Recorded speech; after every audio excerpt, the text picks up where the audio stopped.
I'm going to ask for your indulgence tonight. I'm not going to preach on the gospel, and I do that reluctantly because it is a very important gospel. In fact, I'd like to take up that gospel before Christmas because I think it's got great relevance to us today, just as it did in Jesus' day. But you could go and have a look at it. It's in the 18th chapter of Matthew, verses 15 to 20.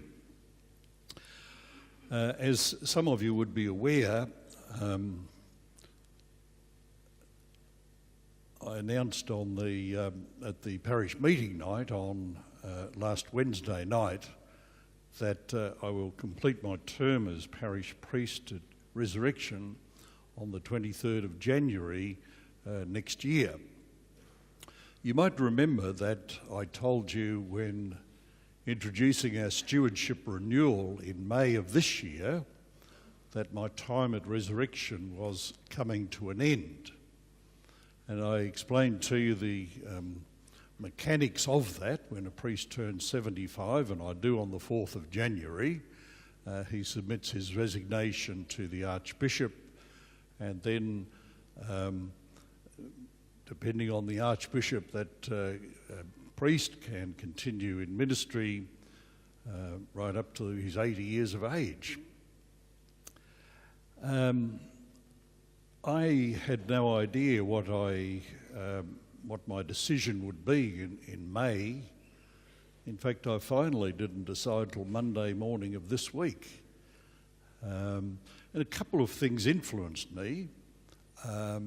One was that there was an information day for priests at the Moonee Valley Racecourse about 2 weeks ago, and I bumped into the Archbishop after the meeting, and he asked me what was my intention.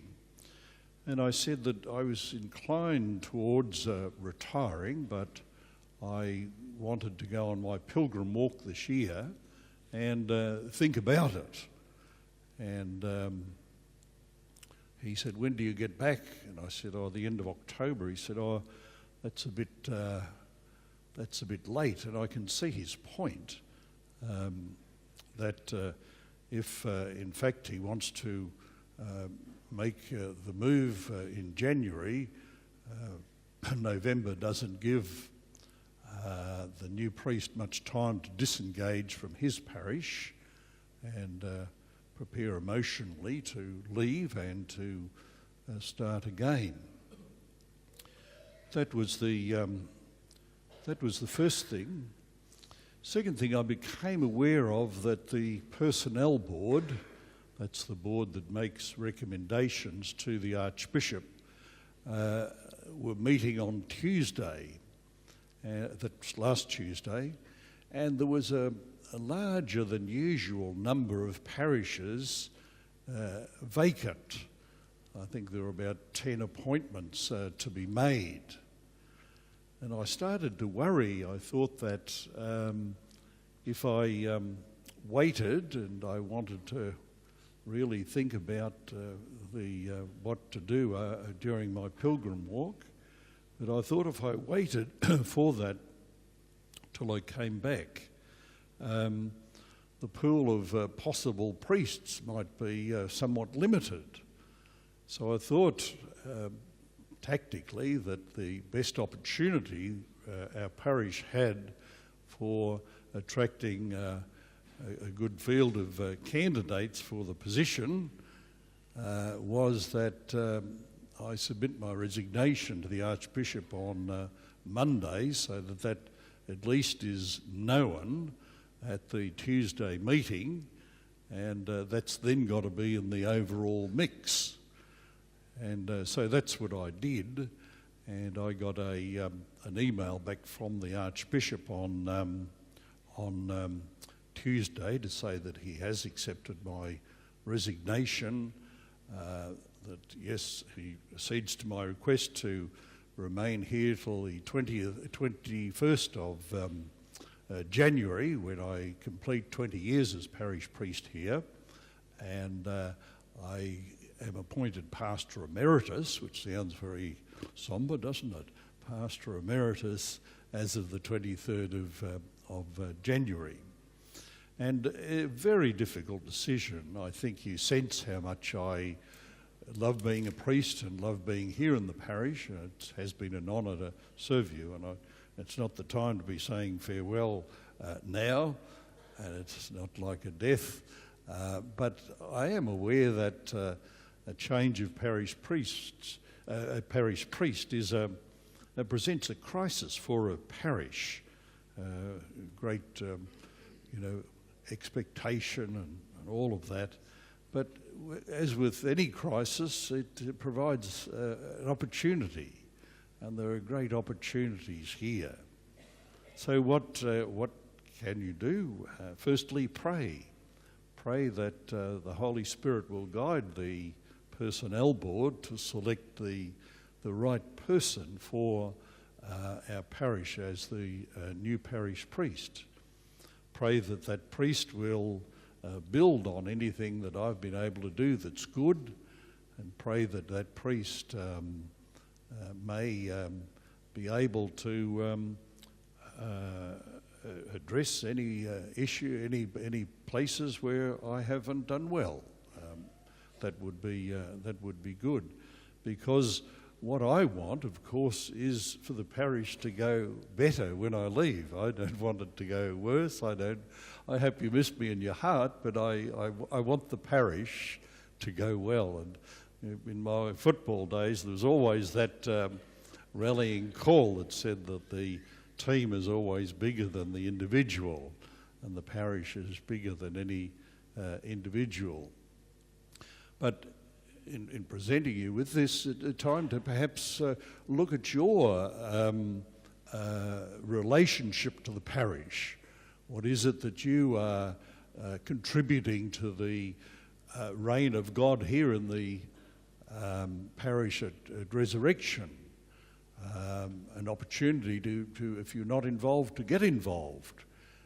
Come to the next parish meeting night, the first Wednesday in October, the first Wednesday in November. Come and join one of the groups. I can put in a bit of a plug for the Go Make Disciples group, something dear to my heart, our vision statement, but it's got to take off. It's got to just be more than words. And what can we do to bring that alive? And we were talking on Wednesday night, and we've got some ideas, but there were just 3 people at the meeting. We need at least another 3 people to join that group and give it a bit of energy and oomph. So there are things that you can do. If you're not in the stewardship, join. If you said that you were going to join when the stewardship was on and you haven't started yet, start. If you're not in one of the ministries, read again. Go to the web page. Look at the parish groups. Look at the ministries, because the parish will be, of course, better able to cope with a new priest if it's strong, if it's got a good infrastructure in place, and it's all there for you. It's crying out for those of you who are standing back to come forward. Now's the time, a great time, because, the parish will be what you make it, ultimately. So there'll be, from a personal point of view, it'll be...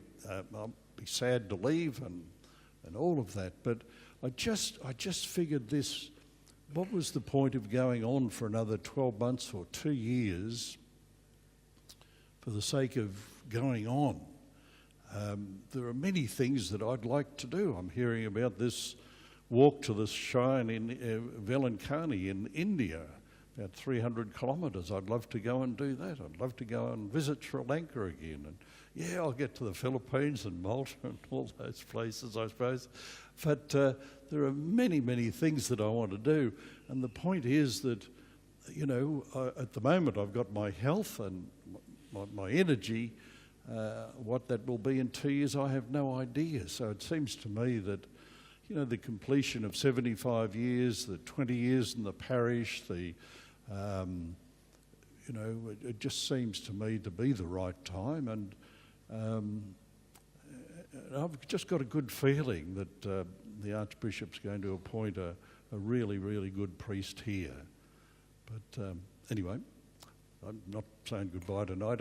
In fact, I'm getting on the plane tomorrow, and I'm going on the walk, walking 900 kilometres through Spain, the northern coastal route of Spain, and it's probably a good thing that I'll be able to just process all this. It's been sort of a blur from Monday to tonight, really. So, as always, I'll keep you in my prayers as I walk along as a pilgrim, and I ask you particularly to remember me in your prayers. But more than anything, pray that a good priest will be sent here to our wonderful parish of Resurrection.